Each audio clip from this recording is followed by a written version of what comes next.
Kalau janji-janji Pak Jokowi sebelumnya itu kan banyak tidak terbukti karena ada faktor pihak ketiga, katakanlah seperti investasi ya, Bung Rocky kemarin termasuk yang janjinya Pak Jokowi bahwa akan ada investasi gede banget dari Dubai, itu juga ternyata tidak terbukti. Ya, tapi itu pihak ketiga. Kalau sekarang itu soal pindah tidaknya ini kan tergantung pada Pak Jokowi. Kalau apa alasan lagi semuanya sudah siap kan begitu. Jadi setidaknya sampai sebelum akhir masa jabatannya itu adalah janji Pak Jokowi itu yang bisa terbukti gitu.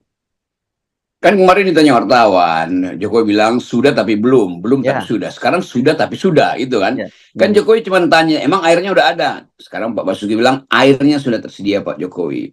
Emang udah ada meja di istananya? Udah Pak Jokowi. Pilar terakhir udah yang sebelah kanan yang kita lihat kemarin itu. Ternyata udah dibangun tuh. Kita nggak tahu apa itu Terus sayap katanya sayap jin yang Garudanya. Ya. ya sayap Garudanya udah dibuat tuh dan dibantu oleh Bandung Bondowoso mungkin tuh sehingga ayam gagal berkokok di Ya, ya, Kalimantan ya. Timur kan. Ya.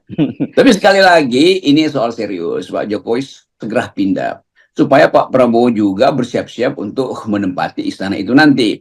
Kan kalau Pak Jokowi nggak pindah dan Prabowo Oktober dilantik, Prabowo akan bilang lah Jokowi aja nggak pindah, kenapa gue suruh pindah kan? Jadi itu juga penanda bagus pada bangsa ini bahwa Jokowi memberi contoh, dia akan pindah ke IKN mulai hari ini, lalu menteri-menteri juga pindah ke sana, lalu dubes-dubes juga udah mesti pindah ke situ tuh, walaupun masih berhimpit-himpitan misalnya kan. Tapi sekali lagi contoh yang kita perlukan adalah Jokowi tunjukkan bahwa dia sudah sedang membenah, kardus-kardusnya udah mulai dikumpulin untuk benahin personal staffnya dia. Ya, karena kalau kita hitung dari sisi waktu ya, Bung Rocky, kalau Juli beliau tidak akan belum pindah dan kemudian nanti ini untuk persiapan 17 Agustusan. Setelah itu nanti Agustus, September, Oktober 20 Oktober Pak Jokowi sudah tidak lagi jadi presiden. Jadi secara time frame memang Juli itu paling bagus itu menyambut bulan 17 Agustusan.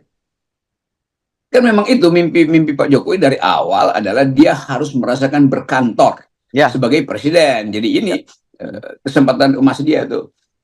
Dan ini juga akan membuat politik kita sedikit meredah tuh karena ledekan pada Jokowi akan berkurang karena Jokowi udah membuktikan satu janji yang dia ingin penuhi segera, yaitu berkantor memimpin sidang kabinet dari ibu kota negara ya. di Oke. Ini, Pasir Penajam Utara. ya, walaupun Anda ngomongnya serius, orang masih akan tetap menganggap ini ada olok-olok atau satire ya. Tapi saya ingin mengingatkan bahwa janji seorang pemimpin atau seorang presiden itu memang harus ditaati dan dalam masyarakat demokrasi itu konsekuensinya sangat berat loh kalau seorang pemimpin tidak memenuhi janjinya itu.